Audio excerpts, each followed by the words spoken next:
Hello बच्चों, कैसे हैं आप लोग। आज हम लोग बात करने वाले हैं थर्ड फंडामेंटल क्वांटिटी के बारे में, जो कि टाइम है। तो टाइम की ऐसा यूनिट्स या यूनिट्स कौन सी होती है। ये बताने से पहले हमें यह जानना पड़ेगा कि आखिर जो टाइम की एक सेकंड ऐसा यूनिट है, वो आखिर में है क्या। हम उसको डिफाइन करेंगे तो वो है क्या। ठीक है, तो सीधे तौर पर बात कर रहा हूं तो 1 सेकेंड होता है 86400 टाइम्स ऑफ 1 सोलर डे। या हम ये कह सकते हैं कि 1 सेकेंड होता है 9192631770 टाइम्स ऑफ सीजियम 133 एटम के वाइब्रेशंस के बराबर। अब बात आती है कि सीजियम ही क्यों और मीन सोलर डे आखिर ये है क्या।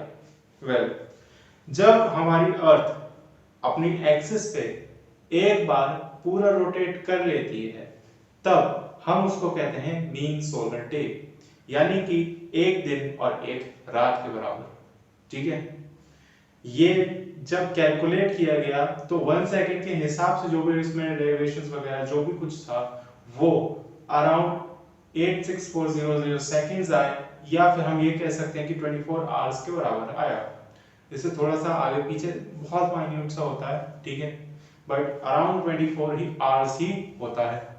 ठीक है, मगर जब हम बात करते हैं सीजियम 133 एटम की वाइब्रेशंस की, तो ऐसा होता है कि सीजियम नाम का एक एटम होता है जिसका एटॉमिक मास 133 ग्राम होता है पर मोल। ठीक है, इस एटम की खास बात यह है कि ये वाइब्रेट करता है। ठीक, तो जब ये एटम 9192631770 बार वाइब्रेट कर लेता है, तब 1 सेकेंड होता है।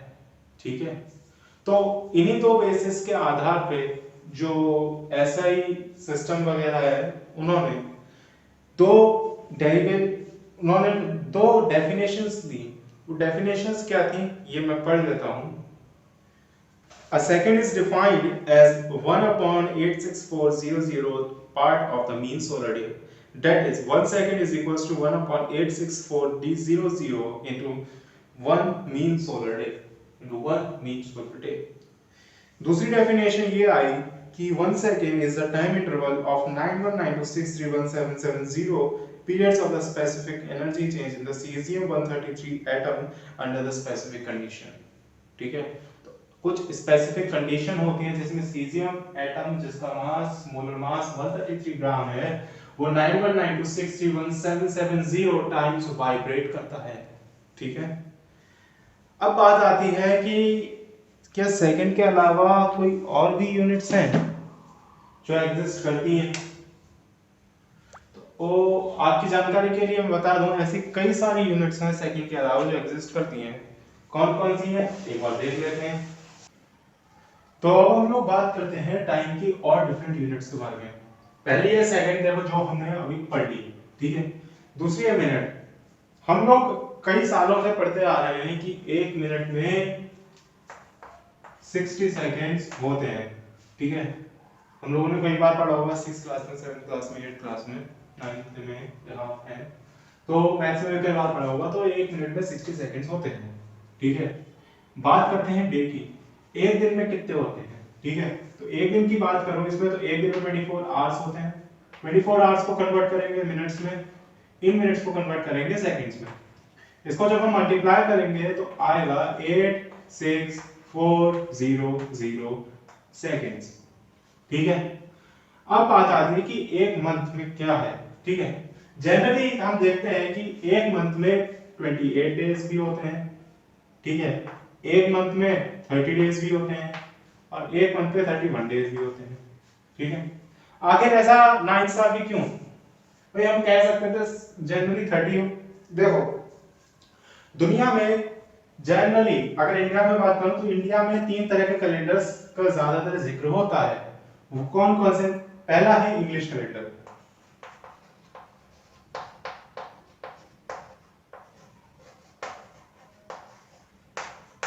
इसको हम कहते हैं जॉर्जियन कैलेंडर।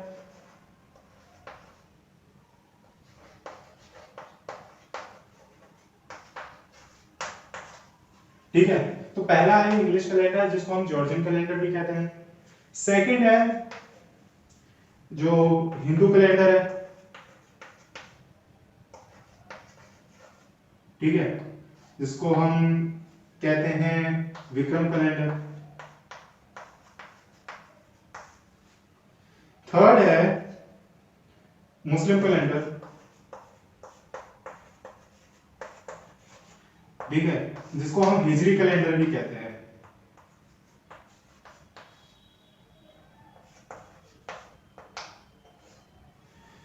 वेल ऐसा होता था कि हिंदुइज्म जो मुस्लिम रिलीजन है काफी पुराना है, उस वक्त कोई भी ऐसा एक्यूरेसी नहीं थी जो टाइम को मेजर कर पाए, क्योंकि ये बात करीब 2000 या 2000 साल पहले की ही बात है। तब हमारे पास कोई भी ऐसी टेक्नोलॉजी नहीं थी जैसे कि आज है, जिससे हम टाइम को एक्यूरेटली मेजर कर पाए। तो हमारे पूर्वजों ने डिसाइड किया कि क्यों ना हम एक काम करते हैं, हम सीजन्स और जो सन वो मून होता है ना, मून की जो फेज चेंज होता है, याद होगा कि मून में एक डार्क फेज होता है, एक लाइट फेज होता है। डार्क फेज नॉर्मली 14 डेज का होता है और लाइट फेज नॉर्मली 14 डेज का होता है। ये दोनों ऐसा होता है, ठीक है। जो हिंदी कैलेंडर के बारे में, मैं हिजरी कैलेंडर के बारे में ज्यादा नहीं जानता, अगर आप में से कोई जानता हो तो कमेंट बॉक्स में बताना कि आखिर ये कैसे डिफाइन हुआ था, ठीक है। हाँ, मैं हिंदू कैलेंडर के बारे में बता सकता हूँ। देखो, हिंदू कैलेंडर में नॉर्मली सीजन्स होते हैं, चैत, बैसाख, आषाढ़, सावन, भादो, इस हिसाब से इसको डिफाइन करा गया सीजन्स को, मंथ्स को। तो मेनली क्या होते हैं, मंथ्स होते हैं जो सीजन्स पे बेस्ड होते हैं, ठीक है। अब होता क्या है कि जो चांद होता है ना, चांद में एक उजाला पाक होता है, एक अंधेरा पाक होता है, ठीक है। उजाला पाक जो शुरू होता है उसमें मतलब एक्चुअली माना जाता है कि जो चांद की जो लाइट है, उसका लाइट फेज है, उसमें वो बढ़ता चला जाएगा। तो 40 डेज का होता है, अमावस्या से शुरू होगा, पूर्णमासी को खत्म होता है। वहीं डार्क फेज जो होता है, जिसको अंधेरा पाक कहते हैं, वो वो पूर्णमासी से शुरू होता है और अमावस्या की तरफ जाता है, ठीक है। क्योंकि उसमें लाइट की जो वो इंटेंसिटी है मून पे जो पड़ रही है, ऑब्वियसली तो वो कम होती जाती है, डार्क शेड उसमें हो जाता है। तो इसी के बेस पे हमारे पूर्वजों ने क्या करा, एक कैलेंडर बनाया, ठीक है, मून के जो फेजेस हैं। तो उसमें क्या उन्होंने करा कि 14+14 ऐसा करके उन्होंने 28 डेज का बनाया। वेल जनरली क्या होता है, मून का जो टाइम पीरियड होता है 27.3 होता है, मगर ये कभी कभी थोड़ा ज्यादा हो भी जाता है, ठीक है। एवरेज मान लेते हैं 28 डेज। अब मैं अगर इसको 7 से डिवाइड करूं तो ये 4 वीक्स हो जाएगा, ठीक है। तो ये अराउंड 4 वीक्स के आसपास आ जाता है। और इसी वजह से जो हमारे जो रिलीजियस कैलेंडर्स हैं, ये दो कैलेंडर्स, इसमें अगर कोई भी वीक होगा तो वो 7 डेज का ही होता है और एक मंथ 4 वीक्स के अंदर खत्म हो जाता है। इस हिसाब से हिंदू कैलेंडर में हुआ है। अब कोई व्यक्ति या कोई बच्चा अगर जानता हो कि इस कैलेंडर में कैसा है तो वो बताना, थोड़ा हमें भी एक्स्ट्रा जानने को मिलेगा कि आखिर ये कैसे डिफाइन हुआ था, ठीक है। अच्छा, चलो बात आती है जॉर्जियन कैलेंडर की। वेल जॉर्जिया एक जगह है जहां पे ऐसा माना जाता है कि इस कैलेंडर के नियम वगैरह हुए होंगे, उसका भी मुझे नहीं पता है, ठीक है। अगर कोई इच्छुक है तो वो कमेंट में बता सकता है, ठीक है। बट जनरली इसमें क्या करते हैं, इसमें फेब्रुअरी को छोड़ करके, फेब्रुअरी में 28 होते हैं, बाकी उसमें जो होता है और मंथ्स में अराउंड 30 और 31 डेज होते हैं। तो इसका एवरेज मानते हैं तो एवरेज जो आता है 30 डेज के बराबर आता है, ठीक है। तो इस हिसाब से हम एक मंथ डिसाइड करते हैं कि आखिर एक मंथ में कितने दिन होंगे। अब हमने निकाल लिया कि एवरेज एक मंथ में 30 डेज होते हैं, ठीक है। एवरेज एक मंथ में अराउंड 30 डेज होते हैं।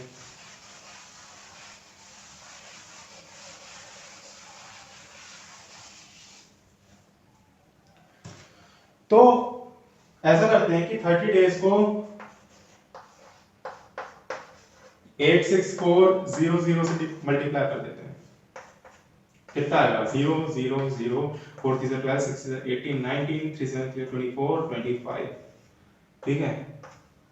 अराउंड 25 करोड़ से 25,92,000 सेकंड्स के आसपास आया है। इसको हम ये भी कह सकते हैं कि अराउंड लगभग 260000 सेकंड्स के बराबर है, लगभग, ठीक है। पहले सेकंड्स भी काफी वो हैं, तो इतना आ सकता है, ठीक है। तो कितना था ये 259200 ऑब्वियसली।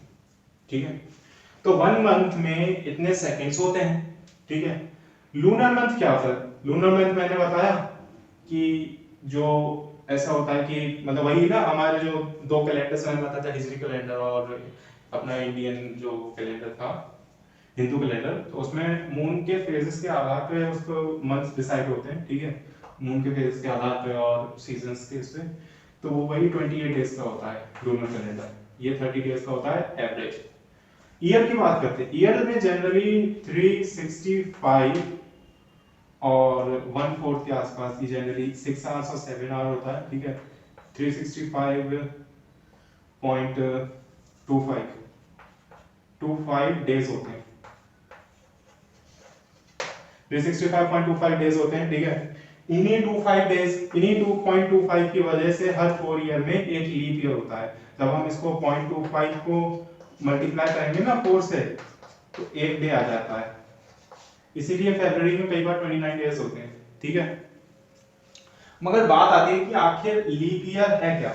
देखो जनरली हम क्या करते हैं कि जैसे 2016 था तो वो लीप ईयर था, हम लीप ईयर कैसे बताते हैं, 4 से डिवाइड कर देते हैं, वही 4 5 20 0 4 4 60। ऐसे तो हम बता दें कि अगर 4 से डिविजिबल है तो लीप ईयर है, मगर क्या हर ईयर, क्या हर साल लीप ईयर होता है जो भी 4 से डिवाइड हो रहा होगा? अगर मैं किसी भी साल को 4 से डिवाइड कर दूं, जैसे कि 2100 है, इसको 4 से डिवाइड कर दूं तो 4 5 से 20 हो जाएगा और 4 2 से 8, 4 5 से 20, तो ये तो डिविजन हो गया। मगर क्या ये लीप ईयर है? सोच कर बताओ हाँ या ना। ये लीप ईयर नहीं है। देखो ऐसा है कि जब अपना जॉर्जियन कैलेंडर बना था तो लीप ईयर के लिए कुछ नियम कायदे कानून डिसाइड हुए थे। ठीक है, इन्हीं नियमों के आधार पे हम ये कहते हैं कि कोई ईयर लीप ईयर होगा या नहीं होगा। देखो जनरली क्या होता है कि जैसे सेंचुरी ईयर्स है 2100 रहा या 2200 रहा या 1700 था या 1800 या 1600, तो इनमें इस तरह के ईयर्स में कि ये ईयर्स लीप ईयर होंगे या नहीं होंगे, इस बात को डिसाइड करने के लिए एक रूल डिसाइड हुआ, एक रूल बना, उसको हम कहते हैं, जनरली मैं कहता हूं 400 रूल। ठीक है, जनरली मैं कहता हूं उसको 400 रूल। कैसे? देखो ऐसा होता है कि 2100 है, अगर मैं इसको 400 से डिवाइड कर दूं और ये पूरा पूरा कैंसिल हो जाए, ठीक है, तो मैं इसको जब डिवाइड करूंगा तो कितना आएगा 5.25, मगर ये पूरा तो नहीं कटा ना, 0.25 तो रह गया, तो मुझे कोई ऐसा होल नंबर नहीं मिला, ये नेचुरल नंबर नहीं मिला, तो मैं ये कहूंगा कि ये लीप ईयर नहीं है। वहीं अगर मैं बात करूं ईयर 2000 की, अगर मैं इसको 400 से डिवाइड कर दूं तो मुझे 5 मिल जाएगा, जो कि एक होल नंबर है, पूरी तरीके से डिविजिबल हो रहा। ठीक है, तो जब मुझे 5 मिला तो मैंने ये कह दिया कि हाँ ये लीप ईयर था। मगर अब जो 2100 आएगा, ठीक है, आज से 78 ईयर्स के बाद शायद मैं तो होऊंगा, इतना मुझे विश्वास है कि मैं तब तक होऊंगा, आप में से भी बहुत सारे बच्चे होंगे। ठीक है, तो 2100 तक, मतलब ये 2100 ईयर है, ये लीप ईयर नहीं होगा, क्योंकि हमने अभी देखा 5.25 आ रहा है जो कि एक होल नंबर नहीं है, इस वजह से 2100 नहीं होगा। इसको कहते हैं हम 400 रूल। ठीक है, इस रूल के बेसिस पे हम ये डिसाइड करते हैं कि इस टाइप के जो सेंचुरी ईयर्स होते हैं ना, ये लीप ईयर होंगे या नहीं होंगे। बाकी नॉर्मली तो हम किसी भी ईयर में, जैसे कि अगर मैं 2104, अब मैं इसको 4 से डिवाइड कर दूं, ठीक है, तो ये अराउंड आएगा 4 5 से 20, ठीक है, 4 2 से 8, 4 6 से 24, तो ये तो लीप ईयर होगा, ये लीप ईयर होगा। मगर 2100 लीप ईयर नहीं होगा। ये कैलकुलेशन के बेसिस पे, मतलब ऐसे काफी बड़ी बड़ी कैलकुलेशन जब साइंटिस्ट ने की तो अर्थ की रोटेशन के हिसाब से ये, मतलब रोटेशन और रिवॉल्यूशन के हिसाब से डिसाइड हुआ कि कोई भी ईयर लीप ईयर होगा या नहीं होगा। ठीक है, ये हो गया। इसमें आ गया था 400 रूट। ठीक, डिकेड की बात करते हैं। डिकेड क्या है, देखो 10 जो 10 साल होते हैं ना, 10 साल, इसको एक डिकेड कहते हैं। एक दशक, भाई अपना भी एक दशक था, तो ऐसा कई स्टार्स को कहते हुए सुना होगा, तो वो ईयर होता है, मतलब 10 इयर्स का जो ग्रुप होता है उसे डिकेड कहते हैं। ठीक है, सेंचुरी कितनी होती है, इसमें 100 इयर्स होते हैं,